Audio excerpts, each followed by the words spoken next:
नमस्कार। SBT news में आपका स्वागत है। पेश है 21 नवंबर मंगलवार दोपहर 1:15 राजस्थान की 15 बड़ी खबरें। इस न्यूज बुलेटिन के प्रायोजक हैं विनी केक एंड मोर। आइए सबसे पहले नजर डालते हैं आज की हेडलाइंस पर।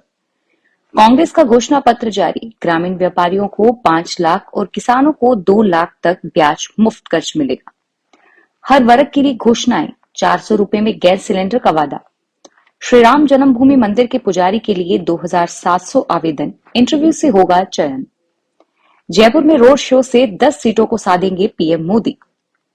हेट क्राइम रोकने के लिए 28 राज्यों में नोडल अधिकारी नियुक्त। और अब खबरें विस्तार से सुनिए।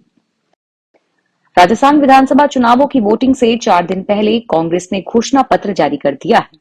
कांग्रेस मुख्यालय में वरिष्ठ नेताओं के साथ राष्ट्रीय अध्यक्ष मल्लिकार्जुन खड़गे ने घोषणा पत्र जारी किया है।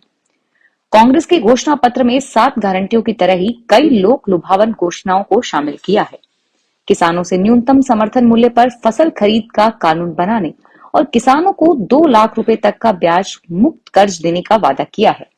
और इसके साथ ही गांव के व्यापारियों को 5 लाख तक बिना ब्याज कर्ज देने का वादा किया गया है। किसान क्रेडिट कार्ड की तर्ज पर व्यापारी क्रेडिट कार्ड बनाया जाएगा। पंचायत स्तर पर कर्मचारियों का नया कैडर बनाकर भर्तियां करने का वादा भी किया गया है। राजस्थान में कांग्रेस घोषणा पत्र में हर वर्ग से चुनावी वादे किए गए हैं। कांग्रेस ने गैस सिलेंडर 400 रुपए में देने और इस योजना का दायरा बढ़ाने की गारंटी दी है। चिरंजीवी स्वास्थ्य बीमा योजना का दायरा बढ़ाने और इसे 25 लाख से आगे बढ़ाने का वादा घोषणा पत्र में शामिल किया है। ओल्ड पेंशन स्कीम को आगे भी जारी रखने के लिए अलग से कानून बनाने का वादा किया है। इसके अलावा युवाओं को लाखों नौकरियां देने, बेरोजगारी भत्ता बढ़ाने का वादा किया गया है। सामाजिक सुरक्षा पेंशन का दायरा बढ़ाने का वादा भी घोषणा पत्र में किया गया है। श्री राम जन्मभूमि मंदिर में पुजारी पद के 1 दर्जन पदों के लिए 2700 से ज्यादा लोगों ने आवेदन किया है। श्री राम जन्मभूमि तीर्थ क्षेत्र ट्रस्ट ने पुजारी पद के लिए अयोध्या के 84 कोस की सीमा के भीतर निवास की अनिवार्यता रखी थी। ट्रस्ट ने 275 लोगों को इंटरव्यू के लिए बुलाया है और इन्हें 6 महीने प्रशिक्षण दिया जाएगा। और अभी मुख्य पुजारी को 32,900 रुपए और सहायक पुजारियों को 31,900 रुपए प्रति माह वेतन मिलता है। जयपुर के परकोटे में पीएम नरेंद्र मोदी का रोड शो आज मंगलवार शाम को होने जा रहा है। रोड शो का रूट चार्ट देखें तो पीएम मोदी शहर की 4 सीटों पर सीधे प्रभाव छोड़ेंगे और वहीं अन्य 6 सीटों पर भी रोड शो का असर दिखेगा। राजधानी के बीचों बीच होने वाला रोड शो आदर्श नगर, मालवीय नगर, हवा महल, किशनपोल विधानसभा से गुजरेगा। इसका असर सिविल लाइंस, विद्याधर नगर और सांगानेर पर भी पड़ेगा। मोदी का रोड शो शाम 5:50 पर सांगानेरी गेट हनुमान मंदिर से शुरू होगा। केंद्र सरकार ने सोमवार को सुप्रीम कोर्ट में बताया कि हेट क्राइम की घटनाओं को रोकने के लिए 28 राज्यों और केंद्र शासित प्रदेशों में नोडल अधिकारी नियुक्त किए गए हैं। गृह मंत्रालय की ओर से यह स्टेटस रिपोर्ट हेट स्पीच और मॉब लीचिंग रोकने के लिए दायर याचिका पर सुप्रीम कोर्ट में दाखिल की गई है। कोर्ट हेट क्राइम से जुड़े कई याचिकाओं पर सुनवाई कर रहा है। सुप्रीम कोर्ट ने 25 अगस्त को याचिका पर सुनवाई करते हुए राज्यों से जिला स्तर पर नोडल अधिकारियों की नियुक्ति पर रिपोर्ट मांगी थी। कोर्ट ने 2018 में मॉब लीचिंग की बढ़ती घटनाओं को रोकने के लिए केंद्र और राज्यों को दिशा निर्देश जारी किए थे। सुप्रीम कोर्ट ने कॉलेजियम की सिफारिश के बावजूद जजों की नियुक्ति में हो रही देरी पर केंद्र सरकार को फटकार लगाई है। कोर्ट ने कहा कि जजों की नियुक्ति में पसंद नापसंद की नीति ठीक नहीं है। यह देश में गलत संदेश देता है। जस्टिस संजय किशन कौल और सुधांशु धूलिया की बेंच ने सोमवार को मामले की सुनवाई करते हुए कहा कि जजों की नियुक्ति और तबादले भी सरकार अपनी पसंद नापसंद के मुताबिक कर रही है। बेंच ने कहा कि अभी भी इलाहाबाद, दिल्ली, पंजाब और गुजरात हाईकोर्ट में जजों के तबादले की सिफारिश वाली फाइल सरकार ने लटका रखी है।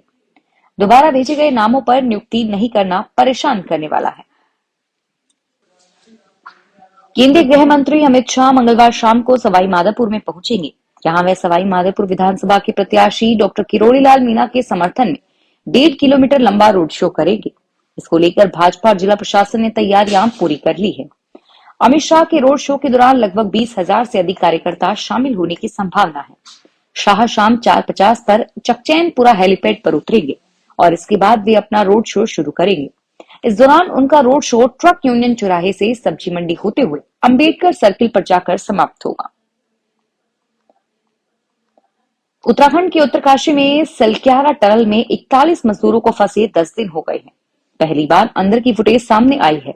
उत्तराखंड के उत्तरकाशी में सिलक्यारा टनल में 10 दिन में फंसे 41 मजदूरों का पहला फुटेज सामने आया है।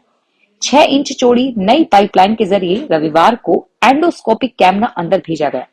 इसके जरिए मजदूरों से बातचीत हुई, उनका हालचाल जाना, मजदूरों की गिनती की गई। फिलहाल सभी मजदूर सुरक्षित हैं, सभी खुश और हंसते नजर आए और अब दिल्ली से हाईटेक सीसीटीवी मंगवाए जा रहे हैं ताकि मजदूरों की एक्टिविटी का पता चल सके।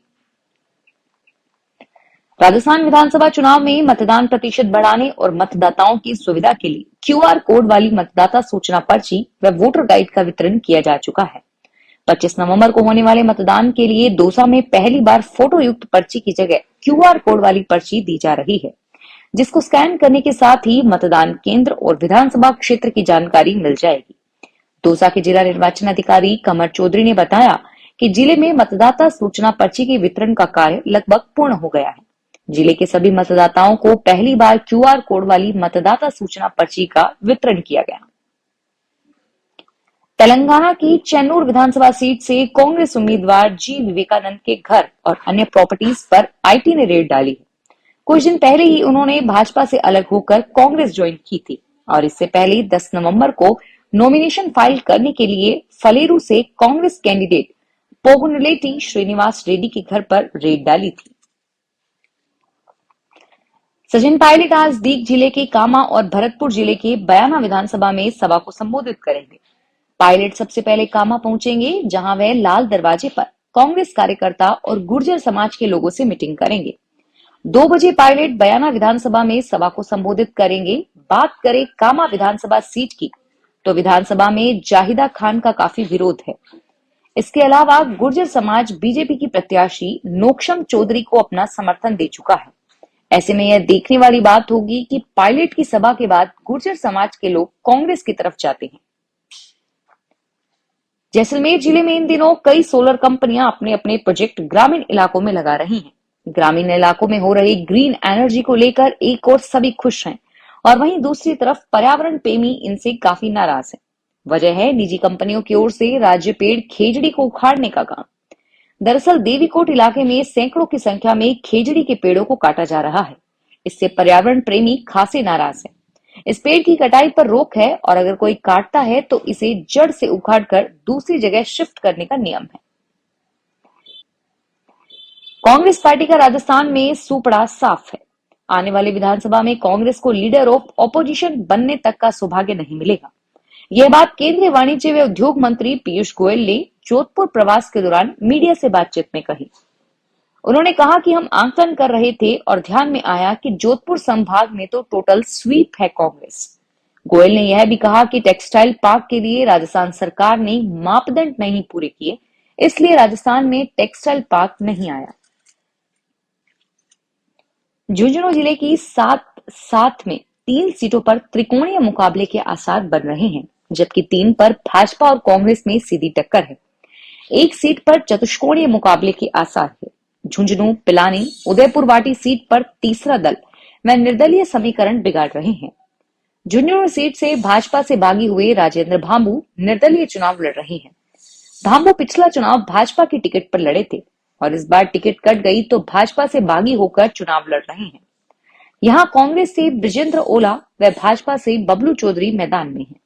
भांबू के निर्दलीय मैदान में आने से मुकाबला रोचक हो गया है। ब्रिजेंद्र ओला जीत की हैट्रिक लगा चुके हैं, लेकिन इस बार अल्पसंख्यक समुदाय की नाराजगी से चुनाव प्रभावित होते नजर आ रहे हैं। सुप्रीम कोर्ट ने कहा है कि देश में स्टूडेंट्स के सुसाइड के बढ़ते मामलों के पीछे सबसे बड़ा कारण है पेरेंट्स की तरफ से बच्चों पर दबाव बनाना। इसके अलावा बेहद कंपटीशन भी स्टूडेंट्स के सुसाइड की एक बड़ी वजह है। देश में तेजी से फैलते कोचिंग सेंटरों के रेगुलाइज करने की मांग वाली एक याचिका पर सुनवाई के दौरान सोमवार को जस्टिस संजीव खन्ना और जस्टिस एसवीएन भट्टी की बेंच ने कोचिंग सेंटरों को निर्देश जारी करने से इनकार कर दिया। ये याचिका मुंबई के डॉक्टर अनिरुद्ध नारायण मालपानी ने लगाई थी। फिलहाल इस बुलेटिन में इतना ही और फिर हाजिर होंगे तमाम बड़ी खबरों के साथ।